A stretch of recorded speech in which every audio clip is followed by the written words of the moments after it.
Hi all, welcome to iPlus Training Solutions.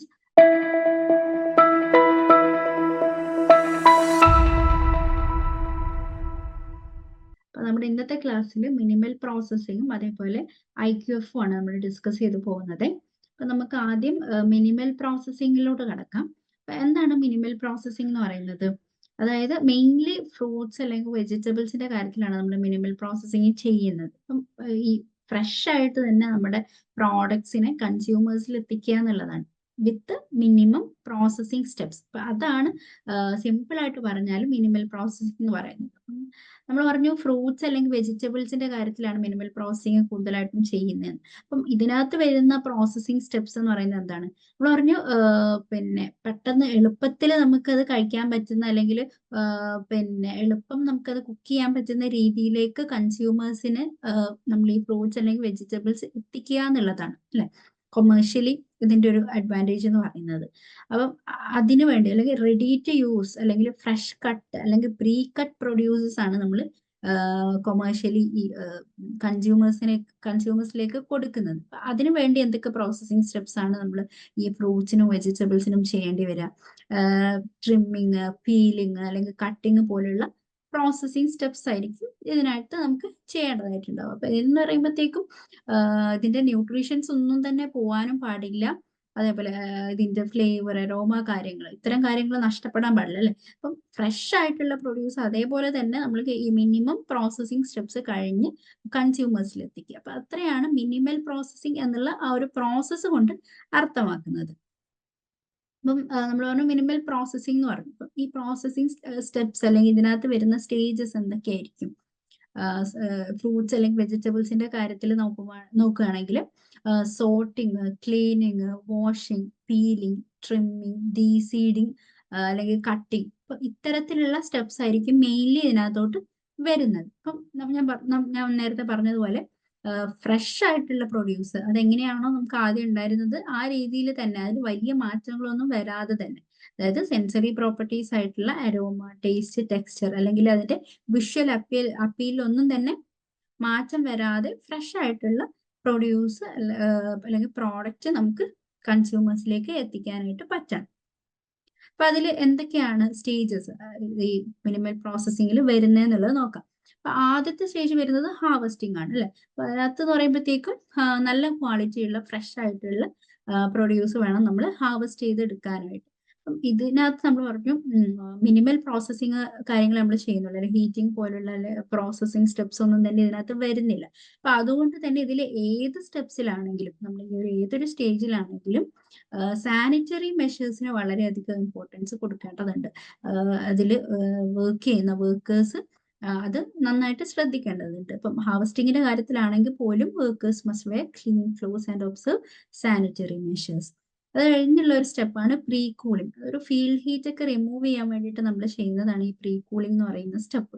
ഇപ്പം നമുക്ക് processing അല്ലെങ്കിൽ സ്റ്റോറേജ് ഒക്കെ ചെയ്യുന്നതിന് മുന്നേ തന്നെ നമ്മുടെ പ്രോഡക്ട്സിന്റെ ഷെൽഫ് ലൈഫ് ഇംപ്രൂവ് ചെയ്യാൻ വേണ്ടിയിട്ട് നമ്മൾ ചെയ്യുന്ന ഒരു സ്റ്റെപ്പാണ് പ്രീ കൂളിംഗ് എന്ന് പറയുന്നത്.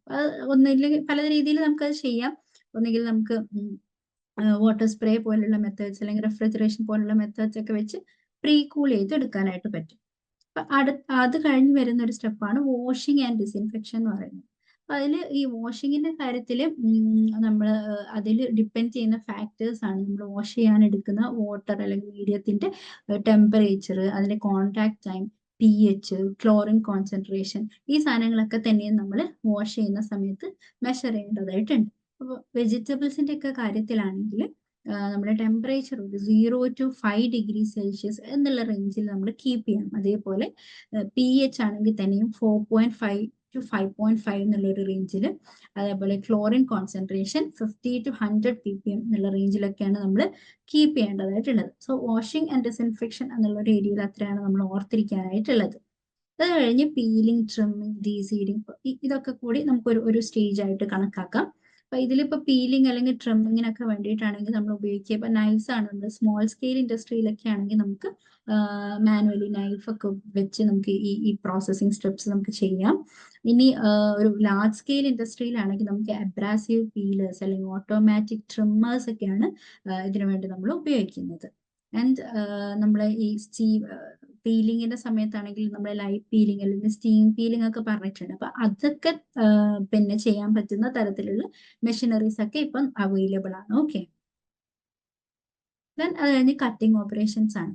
അപ്പൊ കട്ടിംഗ് ഓപ്പറേഷൻസിനകത്ത് നമുക്ക് ഇൻക്ലൂഡ് ചെയ്യാൻ പറ്റുന്ന കാര്യങ്ങളാണ് എന്തൊക്കെയാണ്? ചോപ്പിംഗ്, സ്ലൈസിങ്, ഷ്രെഡിങ്, പീലിംഗ്, ഡൈസിങ്, സെക്ഷനിങ് എന്നൊക്കെ. ഇതൊക്കെ കൂടി നമുക്ക് ഈ ഒരു കട്ടിംഗ് എന്നുള്ള ഒരു സ്റ്റേജിലോട്ട് ഇടാം. അപ്പം ഇതിനകത്താണെങ്കിലും വരുന്നതെന്ന് വെച്ചാൽ കണ്ടാമിനേഷൻസ് അവോയ്ഡ് ചെയ്യുക എന്നുള്ളതാണ് അല്ലെ. കട്ട് ചെയ്യുമ്പോഴത്തേക്കും കൂടുതലായിട്ട് മൈക്രോ ഓർഗാനിസത്തിന് അവൈലബിൾ ആവുകയാണ് അല്ലെ. അപ്പൊ സോ കണ്ടാമിനേഷൻസ് അവോയ്ഡ് ചെയ്യുക എന്നുള്ളതാണ് ഈ ഒരു സ്റ്റേജിലും. നല്ല handling practices, good hygienic practices നമ്മൾ ഈ ഒരു സമയത്തൊക്കെ സ്ട്രിക്റ്റ് ആക്കണം എന്നുള്ളതാണ്. അത് കഴിഞ്ഞ് വരുന്ന സ്റ്റേജാണ് സോർട്ടിങ് ഫോർ ഡിഫക്ട്സ്. അപ്പൊ നമ്മളിങ്ങനെ ഈ ഒരു കട്ടിങ് വരെയുള്ള സ്റ്റേജ് എത്തി കഴിയുമ്പോഴത്തേക്കും നമ്മുടെ പ്രോഡക്ട്സിൽ ഏതെങ്കിലുമൊക്കെ ഡിഫക്ട്സ് ആയിട്ടുള്ള പാർട്സ് ഉണ്ടെങ്കിൽ അല്ലെങ്കിൽ അങ്ങനത്തെ പീസസ് ഉണ്ടെങ്കിൽ നമ്മൾ ഈ ഒരു സമയത്ത് എന്ത് ചെയ്യണം? അത് സെപ്പറേറ്റ് ചെയ്ത് ഒഴിവാക്കി എടുക്കണം. അത് കഴിഞ്ഞ് പിന്നെയുള്ള ഒരു സ്റ്റെപ്പാണ് റിൻസിങ്. അപ്പം മെയിൻലി നമ്മൾ ഹൈ ക്വാളിറ്റി വാട്ടർ വെച്ചാണ് റിൻസിങ് പ്രിഫർ ചെയ്യുന്നത്. അല്ലാതെ നമുക്ക് ക്ലോറൈഡ് സൊല്യൂഷൻസ്, ഡിസിൻഫെക്റ്റന്റ് ആയിട്ട് ക്ലോറൈഡ് അലോങ് വിത്ത് ആസിഡ് ഒക്കെ നമ്മൾ ഉപയോഗിക്കുന്നുണ്ട്. അതിനകത്ത് ആസിഡ് ഉപയോഗിക്കുന്നത് പറയുമ്പോഴത്തേക്ക് നമ്മുടെ pH ഒരു 4.5 to 5.5 എന്നുള്ളൊരു പിന്നെ റേഞ്ചിൽ മെയിൻറ്റെയിൻ ചെയ്യാനായിട്ടൊക്കെയാണ്. അപ്പൊ റിൻസിങ്ങിൽ മെയിൻലി നമ്മൾ ഹൈ ക്വാളിറ്റി വാട്ടർ ആണ് റെക്കമെൻഡ് ചെയ്തിട്ടുള്ളത്.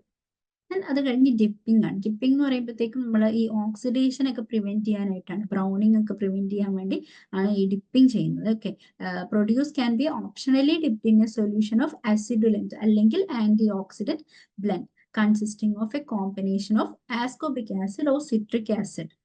ഇതിന്റെ ഒരു കോമ്പിനേഷനിലാണ് നമ്മൾ ഡിപ്പ് ചെയ്തിടുന്നത്. അല്ലെങ്കിൽ എന്താണ്, ഒരു ആന്റി സോഫ്റ്റനിങ് ഏജന്റ്. അതിന് എക്സാമ്പിൾ ആണ് കാൽഷ്യം ക്ലോറൈഡ്. അപ്പൊ ഇത്തരത്തിലുള്ള സൊല്യൂഷൻസിലാണ് നമ്മൾ ഡിപ്പിംഗ് ചെയ്യുന്നത്. അത് കഴിഞ്ഞുള്ള സ്റ്റെപ്പാണ് ഡ്രൈയിങ് എന്ന് പറയുന്നത്. നമ്മൾ ഇപ്പൊ തന്നെ റിൻസിങ്, വാഷിങ് അല്ലെങ്കിൽ ഡിപ്പിംഗ് പോലുള്ള സ്റ്റേജ് ഒക്കെ കഴിയുമ്പോഴത്തേക്കും ഇതിനകത്ത് ഉള്ള വാട്ടർ റിമൂവൽ ആണ് പിന്നെ ഡ്രൈയിങ് എന്നുള്ള സ്റ്റേജിൽ നമ്മൾ ചെയ്യുന്നത്. അപ്പൊ അത് തന്നെ നമുക്ക് മാനുവലി ഡ്രൈ ചെയ്യാം അല്ലെങ്കിൽ മെക്കാനിക്കൽ മെഷേഴ്സും എടുക്കാം. അപ്പം മെക്കാനിക്കൽ ആണെങ്കിൽ നമുക്ക് എക്സാമ്പിൾസ് പറയാൻ പറ്റുന്നതാണ് കൺവേയർ ഷേക്കേഴ്സ് ഒക്കെ. അപ്പോൾ വൈബ്രേഷൻ യൂസ് ചെയ്തിട്ട് മോയ്സ്ചർ റിമൂവ് ചെയ്യുക എന്നുള്ളതാണ് ഈ കൺവേയർ ഷേക്കറിൽ പ്രിൻസിപ്പൾ വരുന്നത്.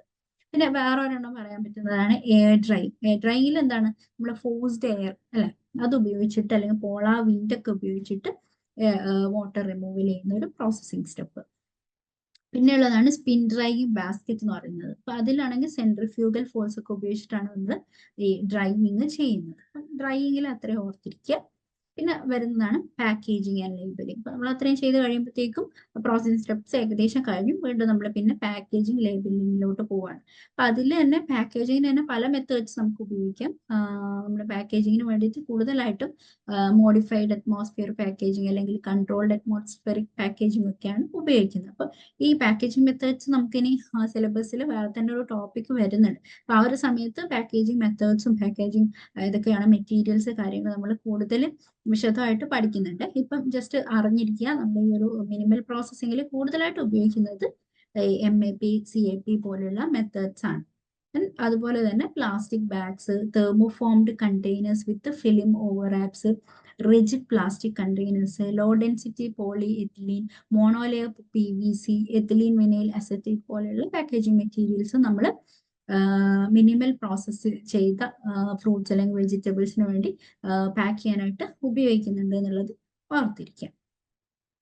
ഓക്കെ, അപ്പൊ ഇനി ഈ മിനിമലി നമ്മൾ പ്രോസസ്സ് ചെയ്ത ഫ്രൂട്ട്സ് ആൻഡ് വെജിറ്റബിൾ, അതിനകത്ത് ഈ മിനിമൽ പ്രോസസ്സിങ് എന്ത് എഫക്റ്റ് ആണ് കൊണ്ടുവരുന്നത് എന്നുള്ളത് ജസ്റ്റ് ഒന്ന് നോക്കാം. അപ്പൊ ഇതിനകത്ത് ആദ്യം വരുന്നത് എഥിലീൻ പ്രൊഡക്ഷൻ ആണ്. നമ്മൾ ഇങ്ങനെ കട്ട് ചെയ്യുന്ന, നമ്മൾ ഇതിൽ ഏറ്റവും കൂടുതലായിട്ട് ചെയ്യുന്നത് പീലിംഗ്, ട്രിമ്മിങ്, കട്ടിങ് പോലുള്ള ആക്ഷൻസ് അല്ലേ. സോ ഈ കട്ട് ചെയ്യുന്ന സമയത്ത് എഥിലീൻ പ്രൊഡക്ഷൻ ഇൻക്രീസ് ചെയ്യാനുള്ള ചാൻസ്, വൂണ്ടിങ് എപ്പോഴും എഥിലീൻ പ്രൊഡക്ഷൻ അല്ലെങ്കിൽ റെസ്പിറേഷൻ റേറ്റ് ഒക്കെ കൂട്ടാനുള്ള ചാൻസസ് ഉണ്ട്. ഓക്കെ, അപ്പൊ അതൊന്ന് ഓർത്തിരിക്കുക. അപ്പൊ നമ്മൾ ടൈം പ്രോഗ്രസ് ചെയ്യുന്നതിനനുസരിച്ച് എഥിലീൻ പ്രൊഡക്ഷൻ ഇൻക്രീസ് ചെയ്യും. ദെൻ റെസ്പിറേഷൻ റേറ്റ്, അതും ഇതുപോലെ തന്നെയാണ്. ശരിക്കും പറഞ്ഞാൽ ഈ എഥിലീൻ പ്രൊഡക്ഷൻ അല്ലെങ്കിൽ റെസ്പിറേഷൻ റേറ്റ് ഒക്കെ ഷെൽഫ് ലൈഫിന് എന്താണ് ഇൻവേഴ്സ്ലി പ്രൊപ്പോർഷണൽ ആണെന്ന് നമുക്ക് പറയാനായിട്ട് പറ്റും. ഇപ്പം ഈ നമ്മളിങ്ങനെ കട്ട് ചെയ്യുന്ന സമയത്ത് ഏജിങ് കൂടാനുള്ള ചാൻസ് കൂടുതലാണ്. കാരണം ഓക്സിഡേഷൻ റിഡക്ഷൻ പ്രോസസ് ഒക്കെ തന്നെയും നമ്മൾ കട്ട് ചെയ്ത് കഴിയുമ്പോഴത്തേക്കും നടക്കാൻ ചാൻസസ് കൂടുതലാണ്. സോ എത്തിലീൻ റേറ്റ് ആണെങ്കിലും എത്തിലീൻ പ്രൊഡക്ഷൻ ആണെങ്കിലും റെസ്പിറേഷൻ റേറ്റ് ഒക്കെ ആണെങ്കിലും ഈ മിനിമൽ പ്രോസസ്സിങ് ചെയ്ത ഫ്രൂട്ട്സ് ആൻഡ് വെജിറ്റബിൾസിൽ കൂടുതലായിട്ട് കാണപ്പെടുന്നുണ്ട്. ഉള്ളത് കളറാണ്. മെയിൻ ഫിസിയോളജിക്കൽ എഫക്ട് എന്ന് പറയുന്നത് കളറിലാണ് വരുന്നത്. നമുക്കറിയാം ബ്രൗണിങ് ആണ് അതിൽ ഏറ്റവും കൂടുതൽ, അല്ലെങ്കിൽ സർഫസ് ഡാർക്കനിങ്. ഓക്കെ, നമ്മൾ ഈ കട്ട് ചെയ്യുമ്പോൾ ഇതിനകത്തുള്ള മെയിൻ ആയിട്ടുള്ള ഒരു എൻസൈം ആക്ഷൻ എന്ന് പറയുന്നത് പോളിഫീനോൾ ഓക്സിഡേസിന്റെ ആണ്. അപ്പൊ അതാണ് ബ്രൗണിങ്ങിനൊക്കെ കാരണം വന്നത്. സോ അങ്ങനെ എന്താവുന്നു, നമ്മുടെ ഈ ഒരു പ്രോഡക്റ്റ് ഡാമേജ് അല്ലെങ്കിൽ അതിന്റെ വിഷ്വൽ അപ്പീൽ ഇല്ലാണ്ടാവുന്നു എന്നുള്ളതാണ് കളറിൽ വരാനുള്ളത്. പിന്നെ മറ്റൊരു എൻസൈം പറയാൻ പറ്റുന്നതാണ് ലിപ്പോക്സിഡീസ് എന്ന് പറയുന്നത്. അത് ഈ പെറോക്സിഡേഷനെ പിന്നെ സഹായിക്കുകയാണ് ഈ ഒരു ലിപ്പോക്സിഡീസ് എന്ന് പറയുന്ന എൻസൈം ചെയ്യുന്നത്. അങ്ങനെ എന്ത് ചെയ്യുന്നു, ഒരു ബാഡ് സ്മെല്ല് നമുക്ക് ഇതിനകത്ത് ഉണ്ടാവുന്ന ആൽഡിഹൈഡ്സ് അല്ലെങ്കിൽ കീറ്റോൺസിന്റെ പ്രൊഡക്ഷൻ ആണ് നടക്കുന്നത്. അതുവഴി ബാഡ് സ്മെല്ലും ഉണ്ടാവാൻ കാരണമാണ്. കളറിന്റെ കാര്യത്തിൽ ഇത്രയും ഓർത്തിരിക്കുക. മെയിനായിട്ട് പോളിഫിനോൾ ഓക്സിഡേസ് ഓർത്തിരിക്കുക. അടുത്തത് ഫ്ലേവർ ആണ്. മെയിൻ ആയിട്ട് നമ്മുടെ ഈ ഫ്രൂട്ട്സ് അല്ലെങ്കിൽ വെജിറ്റബിൾസിലൊക്കെ ഫ്ലേവർ കൊടുക്കുന്നതെന്ന് പറയുന്ന കോമ്പൗണ്ട്സ് എന്തൊക്കെയാണ്, അല്ലെങ്കിൽ കമ്പോണൻസ് എന്താണ്? സ്വീറ്റ്നെസ്, ആസിഡിറ്റി, ആസ്ട്രൻജൻസി, ബിറ്റർനെസ്, ഇവയൊക്കെയാണ്. അപ്പം നമ്മൾ ഈ കട്ട് ചെയ്യുന്ന ഫ്രഷ് കട്ട് ഫ്രൂട്ട്സിൽ എൻസൈമാറ്റിക് റിയാക്ഷൻസ് നടക്കുന്നത് വഴി എന്ത് സംഭവിക്കുന്നു, അതിന്റെ ഫ്ലേവർ അല്ലെങ്കിൽ അരോമ കോമ്പണൻസ് കുറെയൊക്കെ നഷ്ടപ്പെട്ടു പോവുകയാണ് ചെയ്യുന്നത്. ഡ്യൂ ടു എന്ത്, ഈ റെസ്പിറേഷൻ റേറ്റ് ഒക്കെ കൂടുന്നതിനനുസരിച്ച്. സോ ഫ്ലേവറും കുറയാനുള്ള ചാൻസസ് ഉണ്ട് എന്നുള്ളത് ഓർത്തിരിക്കാം. And also lactic acid bacteria അല്ലെങ്കിൽ സ്യൂഡോമോണസിന്റെ ഒക്കെ ഗ്രോത്ത് നമ്മൾ ഈ ഫ്രഷ് കട്ട് പ്രോഡക്റ്റിൽ കൂടുതലായിരിക്കും. സോ അത് എന്താണ്, ഫെർമെന്റേഷൻ പോലെയുള്ള ആക്ഷൻസിനെ സഹായിക്കുകയും acids, alcohol, carbon dioxide ഗ്യാസസിന്റെ ഒക്കെ ഫോർമേഷൻ ഉണ്ടാവാൻ ചാൻസസ് ഉള്ളതുമാണ്. സോ അതുവഴിയും ഇതിന്റെ ഫ്ലേവർ കുറയാനായിട്ടുള്ള ചാൻസസ് ഉണ്ട്. പിന്നെ ഉള്ളത് ടെക്സ്ചർ ആണ്. ഇപ്പൊ നമ്മൾ ഈ കട്ട് ചെയ്ത പീസസ് ആണല്ലേ ഇതിനകത്ത് കൂടുതൽ ഉണ്ടാവുക. അപ്പം ഈ കട്ട് സർഫസിന്ന് മോയ്സ്ചർ ഇവാപറേഷൻ പെട്ടെന്ന് നടക്കാനുള്ള ചാൻസ് കൂടുതൽ അല്ലെ. സാധാരണ ഉള്ളതിനേക്കാൾ കൂടുതൽ ഒരു റാപ്പിഡ് റേറ്റിലായിരിക്കും മോയ്സ്ചർ ഇവാപറേഷൻ നടക്കുക. സോ അതിന്റെ അങ്ങനെ മോയ്സ്ചർ കട്ട് സർഫസിന് പോകുന്നത് കൊണ്ട് തന്നെ ഒരു വിൽറ്റിങ് അല്ലെങ്കിൽ സ്ട്രിവലിംഗ് ഒക്കെ നമ്മുടെ പ്രോഡക്റ്റിന് ഉണ്ടാവാനുള്ള ചാൻസസ് കൂടുതലാണ്. അതുകൊണ്ട് തന്നെ അതിന്റെ ക്രിസ്പിനെസ് അല്ലെങ്കിൽ അതിന്റെ ഫേംനെസ് ഒക്കെ നഷ്ടപ്പെട്ടു പോകാനുള്ള ചാൻസസും കൂടുതലാണ്. അപ്പൊ അത്രയാണ് ടെക്സ്ചറിൽ പറയാനായിട്ടുള്ളത്. ദെൻ മൈക്രോബിയൽ ഡീഗ്രഡേഷൻ ആണ്. നമുക്കറിയാം എപ്പോഴും കട്ട് സർഫസ് ആണ് ഈ ബാക്ടീരിയാസ് അല്ലെങ്കിൽ ഫംഗൈ ഒക്കെ അവർക്കൊക്കെ വളരാനായിട്ടുള്ള ഒരു എക്സലന്റ് മീഡിയം എന്ന് പറയുന്നത്. സോ ഇതിനകത്ത് നമ്മൾ ശ്രദ്ധിക്കാനുള്ളത് എങ്ങനെ നമ്മൾ ഹാൻഡിൽ ചെയ്യുന്നു എന്നുള്ളതാണ്.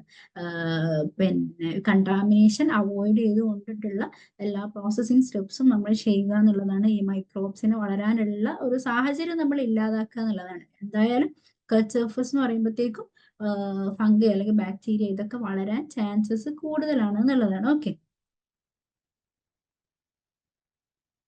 minimal processing in fruits and vegetables causes the cell disruption which leads to liberating ഈ എൻസൈംസ് ആൻഡ് സബ്സ്ട്രേറ്റ്സിന്റെ ഇന്റർമിക്സിംഗ് നടക്കുന്നു എന്നാണ് പറയുന്നത്, which is responsible for the growth of exogenous and native micro organism own product. Okay, അതുകൊണ്ട് തന്നെ ഇപ്പൊ നമ്മൾ ഈ ഒരു മൈക്രോബിയൽ കണ്ടാമിനേഷൻ ഇല്ലാണ്ടിരിക്കാൻ വേണ്ടിയിട്ട്, ഈ ഹസാർഡ്സ് ഒന്നും ഇല്ലാതിരിക്കാൻ വേണ്ടിയിട്ട് FDA കുറച്ച് ഗൈഡൻസ് സെറ്റ് ചെയ്തിട്ടുണ്ട് നമ്മുടെ ഈ മിനിമലി പ്രോസസ്ഡ് ഫ്രൂട്ട്സ് ആൻഡ് വെജിറ്റബിൾസിന്റെ ഒക്കെ കാര്യത്തിൽ. അപ്പം ആ guidelines includes good manufacturing practices, good agriculture practices, അതേപോലെ hazard analysis, critical control point ഒക്കെ. അപ്പൊ ഇത്തരത്തിലുള്ള ഗൈഡ് ലൈൻസ് ഒക്കെ വെച്ചിട്ടാണ് മിനിമലി പ്രോസസ്സിങ് ഈ ഒരു പ്രോസസ്സ് നമ്മൾ ചെയ്തു വരുന്നത്. അപ്പം അത്രയാണ് മിനിമൽ പ്രോസസ്സിങ്ങിൽ നമ്മൾ ഓർത്തിരിക്കേണ്ടതായിട്ടുള്ളത്. നമുക്ക് ജസ്റ്റ് ഒന്ന് ഓടിച്ചു പോവാം. മിനിമൽ പ്രോസസ്സിങ് നമ്മൾ പറഞ്ഞു, ഫ്രഷ് ആയിട്ടുള്ള പ്രൊഡ്യൂസസിന് അതിന്റെ ആ ഒരു ഫ്രഷ്നെസ് മെയിൻറ്റെയിൻ ചെയ്തുകൊണ്ട്, അല്ലെങ്കിൽ അതിന്റെ ന്യൂട്രീറ്റീവ് വാല്യൂസിൽ വലുതായി മാറ്റങ്ങളൊന്നും വരാതെ തന്നെ നമുക്ക് റെഡി ടു യൂസ് അല്ലെങ്കിൽ ഫ്രഷ് കട്ട് അല്ലെങ്കിൽ പ്രീ കട്ട് എന്നുള്ള ഒരു രീതിയിൽ കൺസ്യൂമേഴ്സിലേക്ക് എത്തിക്കുന്ന ഒരു പ്രോസസ്സാണ് മിനിമൽ പ്രോസസ്സിങ് വഴി ചെയ്യുക എന്നുള്ളത്. അപ്പൊ അതിനെയാണ് നമ്മൾ മിനിമൽ പ്രോസസ്സിങ് എന്ന് പറയുന്നത്. അപ്പൊ അതില് മെയിൻ ആയിട്ട് നമ്മൾ ഫ്രൂട്ട്സ് ആൻഡ് വെജിറ്റബിൾസിന്റെ കാര്യത്തിലാണ് മിനിമൽ പ്രോസസ്സിങ് ചെയ്യുന്നത് എന്നുള്ളത് പറഞ്ഞു. അപ്പൊ അതിൽ വരുന്ന സ്റ്റെപ്സ് ആണ് സോർട്ടിങ്, ക്ലീനിങ്, വാഷിംഗ്, പീലിംഗ് പോലുള്ളവ. ഓക്കെ, അപ്പൊ അതിനകത്ത് നമ്മൾ സ്റ്റേജസ് എന്തൊക്കെയാണ്, എങ്ങനെയൊക്കെയാണ് മിനിമൽ പ്രോസസ്സിങ് ചെയ്യുന്നതിനുള്ള സ്റ്റേജസ് എന്നാണ് കണ്ടത്. Harvesting, pre cooling, washing and disinfection. അപ്പൊ അതിനകത്ത് തന്നെ ടെമ്പറേച്ചർ, വാഷിംഗ് ടെമ്പറേച്ചർ 0 to 5 പറഞ്ഞു, pH 4.5 to 5.5, then chlorine concentration ഒരു 50 to 100 ppm എന്നുള്ള രീതിയിൽ നമ്മൾ സെറ്റ് ചെയ്യണമെന്ന് പറഞ്ഞു. പിന്നെ അത് കഴിഞ്ഞ് പീലിംഗ്, ട്രിമ്മിങ് ആൻഡ് ഡീസീഡിങ് ആണ്. അപ്പൊ അതിനകത്ത് നമ്മൾ നൈസ് അല്ലെങ്കിൽ അബ്രാസീവ് പീലേഴ്സ് ഒക്കെ വെച്ചാണ് പീലിംഗ്, ട്രിമ്മിങ് പോലുള്ള ആക്ഷൻസ് നമ്മൾ ചെയ്യുന്നതെന്ന് പറഞ്ഞു. ആൻഡ് കട്ടിംഗ് ഓപ്പറേഷൻസ് ആണ്. അപ്പൊ അതിനകത്ത് നമ്മൾ ചോപ്പിംഗ്, സ്ലൈസിങ്, ഷ്രെഡിങ്, പീലിംഗ് പോലുള്ള കട്ടിംഗ് ഓപ്പറേഷൻസ് ആണ് ചെയ്യുന്നത്. അതിനകത്ത് ഗുഡ് ഹൈജീനിക് പ്രാക്ടീസ് നമ്മൾ എപ്പോഴും സ്ട്രിക്റ്റ് ആയിട്ട് വെക്കണം എന്ന് പറഞ്ഞു. എന്തെങ്കിലും ഡിഫക്ട്സ് ഉള്ള ഐറ്റംസ് നമ്മൾ സോർട്ട് ചെയ്യുന്ന ഒരു പ്രോസസ്സാണ് പിന്നീട് കണ്ടത്. അത് കഴിഞ്ഞ് റിൻസിങ് ആണ് അല്ലെ. നമ്മൾ ഹൈ ക്വാളിറ്റി വാട്ടറിലാണ് നമ്മൾ കൂടുതലായിട്ടും റിൻസ് ചെയ്യുന്നത്, അതാണ് കൂടുതലും റെക്കമെൻഡ് ചെയ്യപ്പെടുന്നത്. ഞാൻ പറഞ്ഞത് ഡിപ്പിംഗ് എന്നുള്ള ഒരു സ്റ്റേജ് ആണ്. അപ്പൊ അതിനകത്ത് എന്താണ്, ആന്റി ഓക്സിഡന്റ് അല്ലെങ്കിൽ ആസിഡുലന്റിലൊക്കെയുള്ള ഡിപ്പിംഗ് ആണ് നമ്മൾ പറഞ്ഞത്. ഡ്രൈയിങ്ങിൽ തന്നെ പല ടൈപ്പ് നമ്മൾ കൺവേ ഷേക്കേഴ്സ് അല്ലെങ്കിൽ air drying, spin drying baskets ഒക്കെ നമ്മൾ കണ്ടു. അത് കഴിഞ്ഞ് പാക്കേജിങ് ആൻഡ് ലേബലിംഗ് മെത്തേഡ് നമുക്ക് കൂടുതലും MAP അല്ലെങ്കിൽ CAP ഒക്കെയാണ് കൂടുതലായിട്ടും ചെയ്യുന്നത് എന്നുള്ളത് പറഞ്ഞു. ഓക്കെ, ഇനി അതിന്റെ എഫക്ട്സ് ആണ്. എഥിലീൻ പ്രൊഡക്ഷൻ പറഞ്ഞു, റെസ്പിറേഷൻ റേറ്റ്, ഇത് രണ്ടും കൂടുതലാവാനുള്ള ചാൻസസ് നമ്മൾ കണ്ടു. ദെൻ കളറിൽ എന്ത് എഫക്റ്റ് ആണ് വരുന്നത്, ബ്രൗണിങ് പോലുള്ള പിന്നെ എഫക്ട്സ് വരാനുള്ള ചാൻസസ് കൂടുതലാണ്. അതിനകത്തുള്ള എൻസൈം പോളിഫിനോൾ ഓക്സിഡൈസ് ആണെന്ന് ഓർത്തിരിക്കുക. ഫ്ലേവറിലാണെങ്കിലും നമുക്ക് ഫ്ലേവർ കോമ്പൗണ്ട്സ് കുറയാനുള്ള ചാൻസസ് ഈ എൻസൈമാറ്റിക് റിയാക്ഷൻസ് വഴി നടക്കുന്നുണ്ടെന്ന് പറഞ്ഞു. ടെക്സ്ചറിൽ എന്തായിരുന്നു നമ്മൾ പറയുന്നത്, റാപ്പിഡ് ആയിട്ടുള്ള മോയ്സ്ചർ ഇവാപറേഷൻ വഴി അതിന്റെ ക്രിസ്പിനെസ് നഷ്ടപ്പെടാനുള്ള ചാൻസസ് ഉണ്ട്. ദെൻ മൈക്രോബിയൽ ഡീഗ്രഡേഷൻ പറഞ്ഞു അല്ലെ, കട്ട് സർഫസ് എപ്പോഴും ഈ ബാക്ടീരിയാസ് ഒക്കെ വളരാനുള്ള ചാൻസസ് കൂടുതലായിരിക്കും. അതുകൊണ്ട് തന്നെ എന്താണ് നമ്മൾ നല്ല ഗുഡ് മാനുഫാക്ചറിങ് പ്രാക്ടീസ് അല്ലെങ്കിൽ GAP, HACCP പോലുള്ള ഗൈഡ് ലൈൻസ് നമ്മൾ പിന്നെ സെറ്റ് ചെയ്യണം എന്നുള്ള രീതിയിൽ പറഞ്ഞിട്ടുണ്ടായിരുന്നു. ഓക്കെ, അപ്പൊ അത്രയാണ് മിനിമൽ പ്രോസസ്സിങ്ങിൽ നമ്മൾ കവർ ചെയ്യാനായിട്ടുള്ളത്. ഇനി നമുക്ക് ഇൻഡിവിജ്വൽ ക്വിക്ക് ഫ്രീസിംഗ് എന്ന് പറയുന്ന ഒരു ടോപ്പിക്കാണ് സിലബസിൽ കിടക്കുന്നത്. ഇൻഡിവിജ്വൽ ക്വിക്ക് ഫ്രീസിംഗ് എന്ന് പറയുന്നത് സിമ്പിൾ ആയിട്ടുള്ള ഒരു മെത്തേഡാണ്, ഇതൊരു മോഡേൺ ഫ്രീസിംഗ് ടെക്നിക്കാണ്. അപ്പൊ ഇതിനകത്ത് എന്ന് പറയുമ്പോഴത്തേക്കും നമ്മുടെ പ്രോഡക്ട്സ് ഇൻഡിവിജ്വലി ഫ്രീസ് ചെയ്യപ്പെടുക എന്നുള്ളത്, എന്നിട്ട് നമുക്കൊരു ഫാം ഫ്രഷ് കണ്ടീഷനിൽ നമുക്കത് സ്റ്റോർ ചെയ്ത് വെക്കാം എന്നുള്ള രീതിയിൽ ആ ഒരു പ്രോസസ്സിംഗ് ആണ് ഇൻഡിവിജ്വൽ ഫ്രീസിംഗിൽ നമ്മൾ ചെയ്യുന്നത്. ഒരു പ്രിസർവേഷൻ ടെക്നിക്കാണെന്ന് പറയാം നമുക്ക്. ഇതിനകത്തുള്ള ഒരു ഗുണം എന്ന് പറയുന്നത് ഇതിന്റെ കളർ, നമ്മുടെ പ്രോഡക്റ്റിന്റെ കളർ, ഫ്ലേവർ, ടെക്സ്ചർ, ഈ സാധനമൊക്കെ വളരെ എഫക്റ്റീവായിട്ട് നമുക്ക് പ്രിസർവ് ചെയ്യാനായിട്ട് പറ്റും. Okay, it is the only process in which all the properties of most of the parent food products are preserved. ഇത് മറ്റൊരു പേരിൽ അറിയപ്പെടുന്നത് ഫ്ലാഷ് ഫ്രീസിംഗ് എന്നാണ്, അതും കൂടി ഒന്ന് ഓർത്തിരിക്കുക. ഇതിനകത്ത് പിന്നെ ക്യാരക്ടറിസ്റ്റിക്സ് എന്തൊക്കെയാണ് നമ്മൾ ഓർത്തിരിക്കേണ്ടത് എന്നുള്ളത്, ടെമ്പറേച്ചർ ആണ് മെയിൻലി. വെരി ലോ ടെമ്പറേച്ചർ ആണ്, ഒരു -30°C to -40°C, ഈ ഒരു റേഞ്ചിലുള്ള ടെമ്പറേച്ചർ ആണ് നമ്മൾ IQF സെറ്റ് ചെയ്യുന്നത്. അതുവഴി എന്ത് സംഭവിക്കുന്നു, മൈക്രോ ഓർഗാനിസംസ് ഒക്കെ തന്നെയും ഇനാക്ടിവേറ്റ് ആയി പോകുന്നു. അപ്പോൾ അതുവഴി ഫുഡിന്റെ ഡിറ്റീറിയേഷൻ തടയുന്നു, അതുവഴി ഷെൽഫ് ലൈഫ് ഇംപ്രൂവ് ചെയ്യുന്നു എന്നുള്ളതാണ് ഇതിന്റെ ഒരു പ്രിൻസിപ്പിൾ വരുന്നത്. അപ്പൊ ഇതിനകത്ത് എങ്ങനെയാന്ന് വെച്ചാൽ നമ്മൾ പറഞ്ഞു, ഓരോ പീസ് ഓഫ് ഫുഡും സെപ്പറേറ്റ്ലി അല്ലെങ്കിൽ ഇൻഡിവിജ്വലി ഫ്രീസ് ചെയ്യപ്പെടുകയാണ്. അപ്പൊ എങ്ങനെയാ അത് ചെയ്യുന്നതെന്ന് വെച്ചാൽ നമ്മളൊരു ബെൽറ്റിനകത്ത്, ഒരു പെർഫറേറ്റഡ് ബെൽറ്റ് ആണ്, അപ്പൊ അതിനകത്തൂടെ ഒരു വൺ എൻഡിൽ നിന്ന് മറ്റൊരു ഭാഗത്തേക്ക് ഇതിങ്ങനെ ഒരു കൺവെയർ ബെൽറ്റ് ആണ്, അപ്പൊ അതിനകത്തൂടെ ഇങ്ങനെ മൂവ് ചെയ്യാണ്.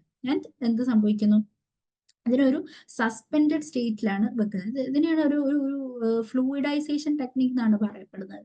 നമ്മൾ ഈ പിന്നെ പെർഫറേറ്റഡ് ബെൽറ്റിനകത്തൂടെ ഒരു ഹൈ വെലോസിറ്റി എയർ കടത്തിവിടുകയാണ്. സോ ഒരു ക്രിട്ടിക്കൽ വെലോസിറ്റി ഒക്കെ എത്തുമ്പോഴത്തേക്ക് നമ്മുടെ പ്രോഡക്റ്റ് ഒരു സസ്പെൻഡഡ് സ്റ്റേറ്റിലായിരിക്കും ഉണ്ടാവുക.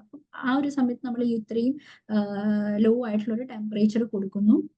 സോ അങ്ങനെയാണ് ഓരോ പ്രോഡക്റ്റ് ആയിട്ട് ഇത് ഫ്രീസ് ചെയ്ത് വരുന്നത്. ഓക്കെ, ഇപ്പൊ കൂടുതലായിട്ടും fruits, vegetables, meat, pasta, rice, ഇത്തരം പ്രോഡക്ട്സിനാണ് നമ്മൾ IQF അപ്ലിക്കബിൾ ആയിട്ടുള്ളത്. അത്രയും കാര്യങ്ങളാണ് IQF നിങ്ങൾ അറിഞ്ഞിരിക്കാനായിട്ടുള്ളത്. അപ്പോൾ ഇന്നത്തെ ക്ലാസ് മനസ്സിലായെന്ന് വിചാരിക്കുന്നു. എല്ലാവരും നന്നായിട്ട് പഠിക്കുക. Thank you.